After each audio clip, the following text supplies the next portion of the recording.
On today's special edition of a post-show reaction, I take a look at NXT's premiere on the CW network. What's going on, pro wrestling fans? My name's Jose Ramos Jr. Again, welcome to another post-show reaction, this time for NXT, and it surely did not disappoint. On a card that had 2 championship matches and plenty of surprise appearances, I think it's safe to say this new era, the silver and black era of NXT, is sure to be a wild ride. Let's talk about the opening of the matchup first. Of course, we had Shawn Michaels, who is the head of NXT and really is who really spearheads this new direction that the brand has taken. It's lively, it's on a youth movement, and it was nice to see Shawn Michaels get the Triple H treatment. And speaking of Triple H, he would make an appearance as well, which I thought was just so fitting, being that Triple H was the leader, the leading creative and in the presentation of the black and gold NXT years, and to see the 2 members of DX inside a WWE ring presenting the new product that is NXT on the CW network, it really warmed my heart knowing that 2 of the more influential guys in my childhood, certainly as a member of DX, seeing them now in control of WWE creative, not only on the main roster, but on developmental as well. It's awesome to see and to think, years ago that these 2 were, causing chaos and wreaking havoc as DX, and now they're running the show.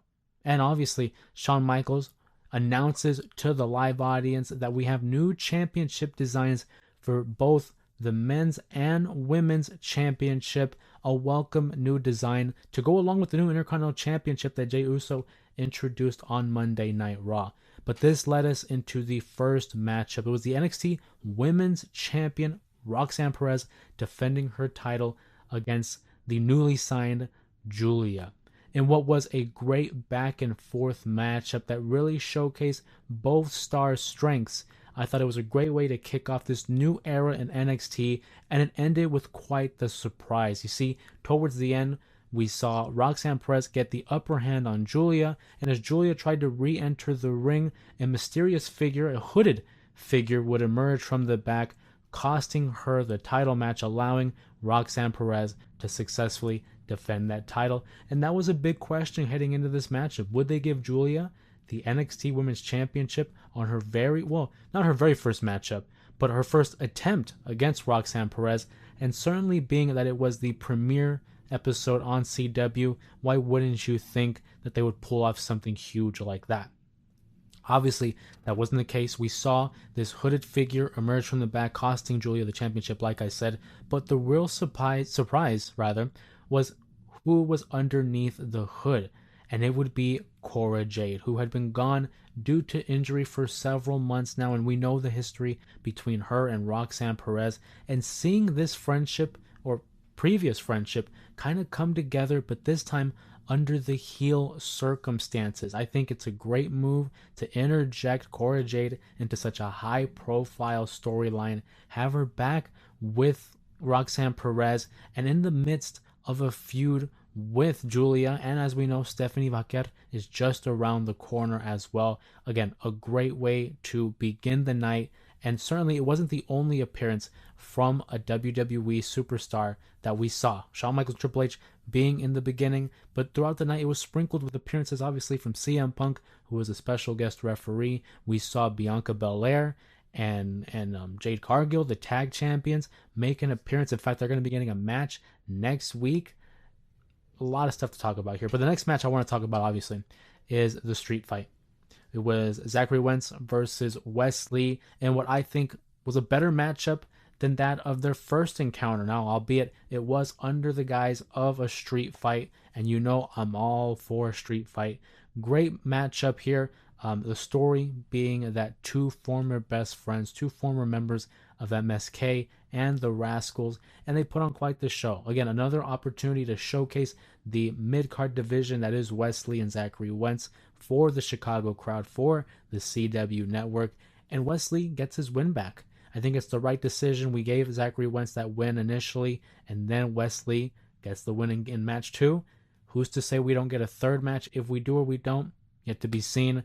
But nonetheless, a great showing, great spots. I really enjoyed the chair spots. We had a chain spot as well. There was a moment in the match, though, where I think Zachary Wentz might have overshot a springboard onto the table on the outside, and he landed flat on his back on the outside mat. Try saying that 5 times. But again, just a great matchup. It was high entertaining, and it's everything you would want in a street fight. After that, we did get Miz TV, which featured Obafemi, the North American champion, and his challenger Tony D'Angelo, which will be the matchup for next week's NXT in St. Louis.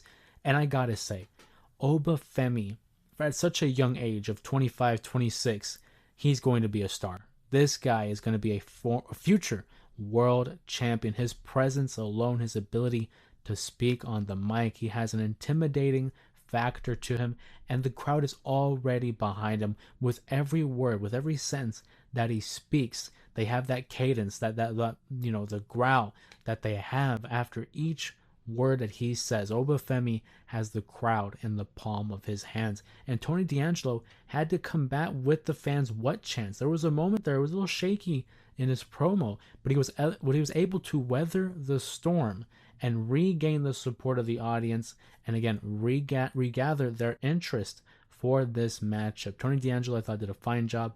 Obafemi is Obafemi. I was looking forward to this matchup just because it was Obafemi and it was a title match, but now after that segment, I'm more invested than I was to begin with. Of course, I do think Obafemi retains the title. I don't think Tony D'Angelo emerges victorious. We move on. Obviously, we talked about Bianca and Jade appearing. There was the fatal attraction, but the fatal influence and their matchup against Lola Vice and Jada Parker. Again, a good showcase of the women's division. Unfortunately, I think the story was really taken by Kaylani, Bianca, and Jade. That will be more to follow next week on NXT.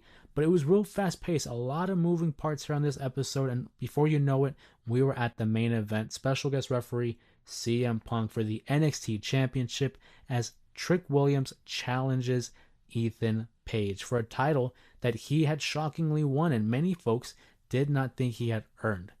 Again, what I enjoy about NXT is the crowd participation, and it was in the Allstate Arena, a bigger venue than that NXT is accustomed to hosting, and to hear Trick Williams as he enters the arena having the whoop that trick chants only demonstrates the level of support and just how over he is as a babyface. That's why I think it was a great call to have him regain the NXT Championship and really be the flag bearer, the leader of this new era in NXT, the silver and black era. Again, great showing by both men. I think Ethan Page did his part as a heel perfectly. Trick Williams as the babyface trying to regain his title, tremendous. And then the inclusion of CM Punk to bring the Chicago crowd to the venue, and then they stay for the main event.